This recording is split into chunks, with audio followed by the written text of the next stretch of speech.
Like I said, this is the thing. I tell people all the time, one of my favorite posts I put on social media is faith and fear can't exist in the same place. They just don't. Like faith is expecting great things to happen. Fear is expecting the opposite, bad things to happen. And like you said, man, manifesting, you manifest bad or good. So when you realize that you have knowledge, you have wisdom, you have people around you, and you're starting to get understanding because you're applying it. Like that process and that concept, and when you start to see, like for instance, video. Like we was like, we need a video. The opportunity was like, I know somebody need a video. I didn't even have to seek it. When my thoughts are more powerful than your thoughts. Patron thoughts are more powerful than us writing something down, us going to a photography studio, us Googling somebody. Before the cell phone was here,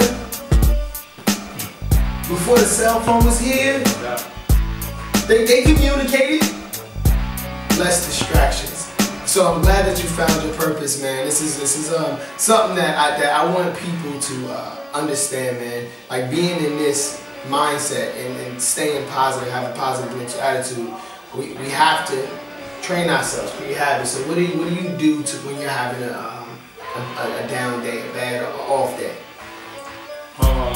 You know, I like to reflect, man. When I'm having a down day, I always reflect back because I know that, you know, the people who always say that saying, this too shall pass. And so I always think about the struggles I've been through before. And I always think about a situation that was way more stressful than this situation. And I knew I came through it. And not only did I come through it, but I came through it with strength. Yep. You understand what I'm trying to say? I came through it stronger on the outside than I did before I went through it. You understand what I'm saying? So that's what keeps me motivated to say, you know what, whatever situation I go through, or whatever trials, I know I'll come through them, but I'll come through them stronger and I'll come through them smarter in the process. You know what I mean?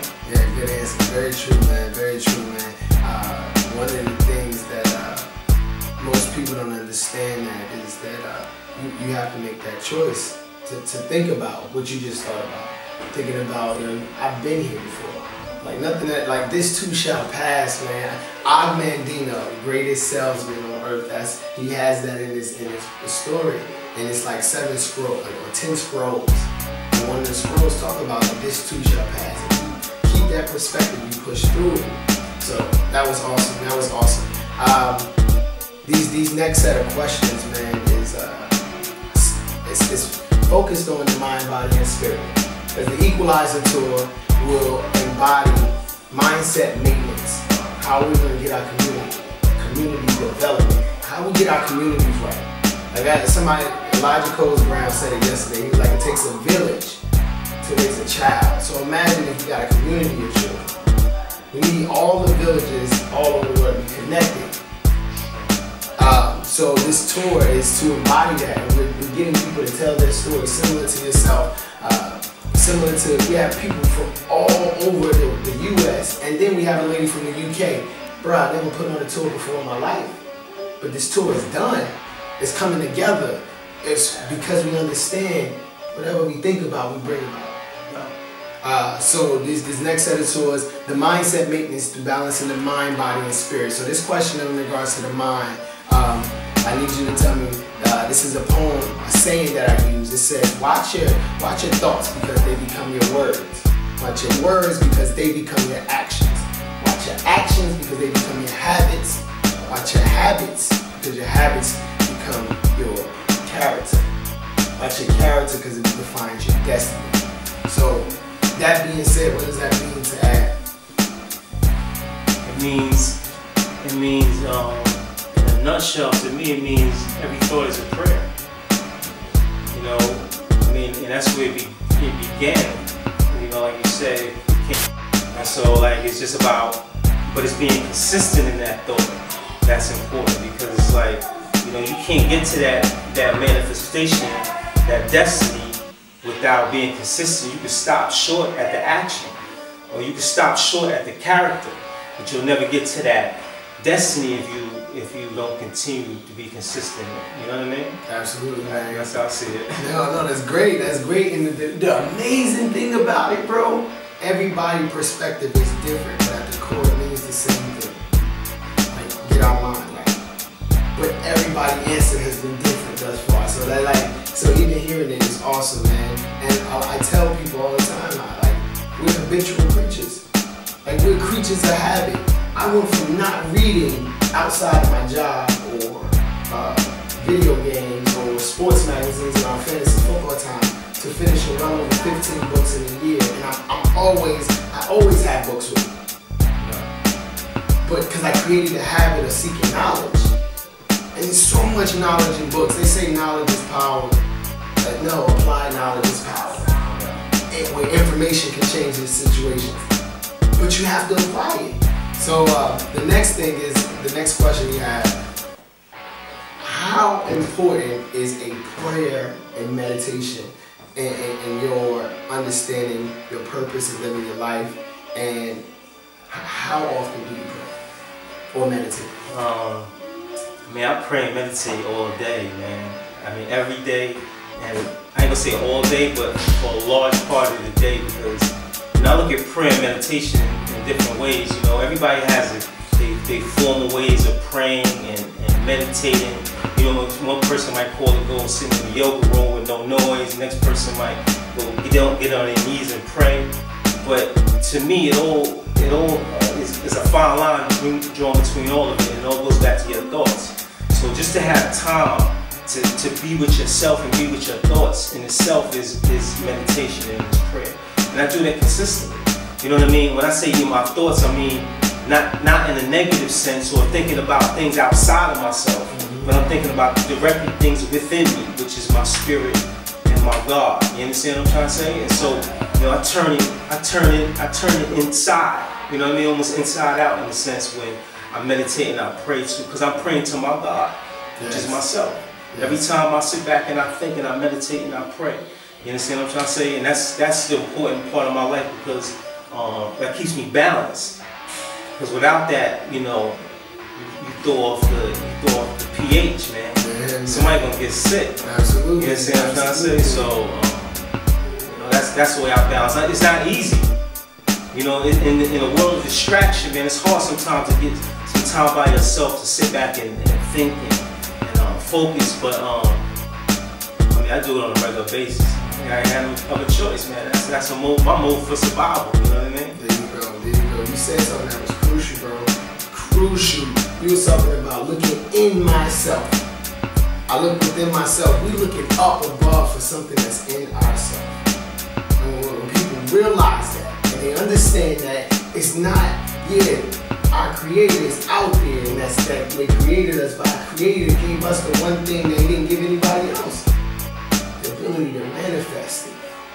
The ability to think and be whatever we want to be. So the prayer and meditation, when I realized that, bro, I tell you, man, I was gonna tell you this later, man, but I'm glad that we're able to get this. But I had a profound meditation. Like, I've been doing it over and over and over again. And when you first get into meditation, you're like, man, this seems weird. Like, you think that there's a certain way you gotta cross your legs. Nah, it's just focusing your breathing and creating a picture.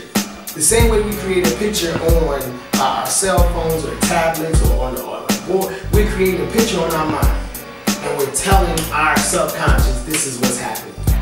This is where we belong. And you know, my speaking thing, the speaking career that is taking off now, like, I see myself speaking to millionaires, see myself speaking to billions, see myself speaking to millions of people. And then the feeling that I had, and I was like, oh yeah, I'm never not praying and meditating again. Because I'll miss a day or two, and it's just like somebody that go working out. Like, you working out your brain. Yo, you stay positive to detox yourself, but then you pray and meditate and you feed it knowledge and wisdom, and then you use it. Yo, it was awesome, bro. It was awesome, man. But so outside of that, man, I definitely want to know what you have and what do you think that this tour can do for Salon 201 and everything that you and your family have going on. Because this is the thing I tell everybody. It's not about me, it's about we. Like this is a group of people that's all going to be able to eat. You ever seen Paid in Full? Yeah, and when they was sitting at the table, it was like, look, as long as the hood happy, we good. If everybody eating, we good. Until it's that one person that don't feel like they eating. But this is the thing, you create enough people eating that you'll see that one person from afar. So let us know what the Equalizer tour is going to do for Ab and his endeavors. You know, the Equalizer tour it's a blessing. You know, that's what I'm gonna gain from it, because it's a blessing for me to be able to have the insight and you know, the willfulness to reach out to you and inspire some of the things that you've been doing in your path. But the blessings are gonna come back.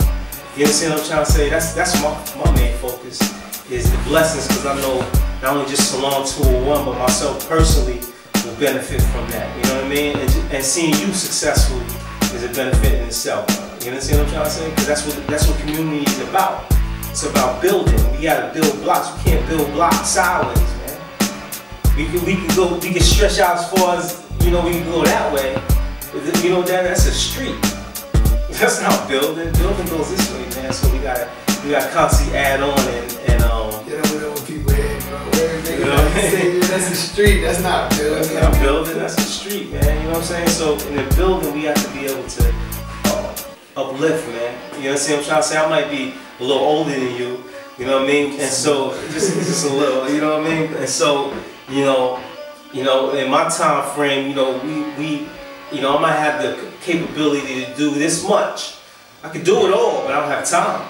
And so in my time frame, I might be able to do this much, and where I might cap off at, you know, you can continue. And that same consistency is what's going to bring about people together in the communities to keep adding on to that same energy stream. You understand what I'm trying to say? Absolutely, man. And that's what it's about, man. It's about, like, most people say that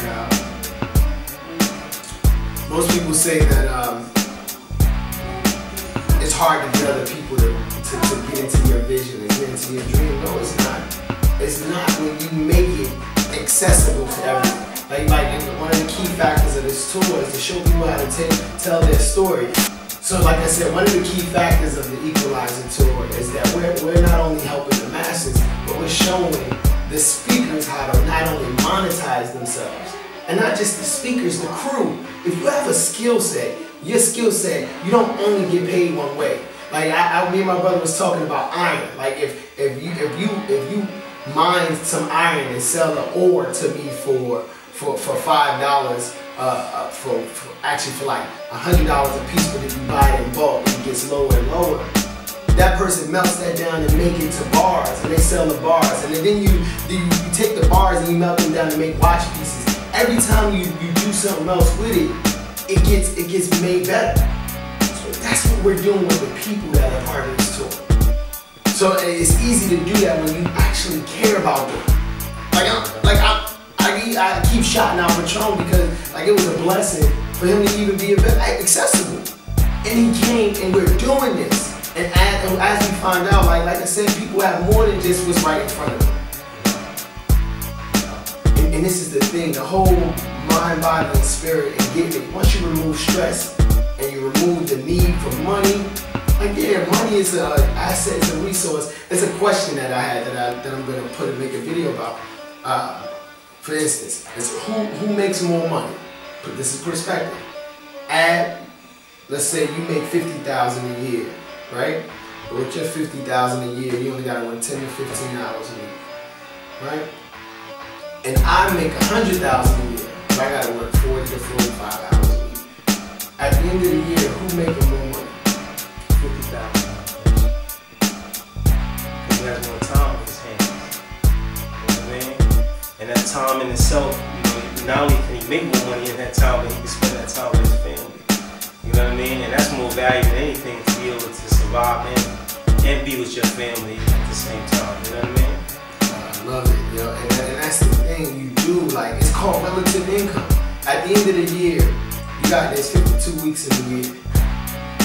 You get 2 weeks off at a corporate job, a nice corporate job. So the air quotes, But you get 2 weeks off to spend with your family and do vacation. But you don't really do that because you just vacationing away from work. But when you do the hour per hour, a person that make $100,000 and they working 40, 50, 60, you don't know how many hours you have to work. Their average is going to be between $5 and $7 an hour. Compared to yours, it would be, you'd be making $100 an hour. It's relative income. It's knowledge like that needs to be shared amongst everybody. Everybody won't answer the way they do. Yeah, they see $100,000, yeah, I do 40 plus hours. That's what I do anyway. Because they never live this life. It's nice over here. Like, this is my work day. Like, I woke up today, what's today? Tuesday. You know what I did work at yesterday? I was in a coffee shop with my wife. Because she's in between in between assignments. I had a job, she just finished one. But we took the day at the coffee shop. But that's when you got control of your time. It allows you to do it, and you can change the community. And you start with changing your household first. We said that in there earlier. You change your household, then you change your immediate, then you change your block, then you change your city, your state, and you keep on doing it. But if you can link up with other people that's in other cities that's trying to do the exact same thing, I don't care if you're a speaker. Like, we're gonna have several photographers. We're gonna have a photography crew. And the goal is everybody work together. If y'all don't want to work together, then y'all ain't part of this tour. No negative energy. But I see it now. I saw what you saw in me back in 2009. Because I'm seeing it in other people. You see what I'm saying? Like, I'm going around like in all honesty, I'm a Christian and I read the Bible from different perspectives. I don't read it from a standpoint where I'm trying to control and judge people. I read it from a standpoint of every one of those prophets, I can do what they did. And actually, I can do it better because they had camels and mules. And we got planes. We got technology. Yeah, we got, like, it's there. But the things that they did in there, they shepherd men. They shepherd men that had a purpose bigger than themselves. And this tour is all about that. Whatever your purpose is.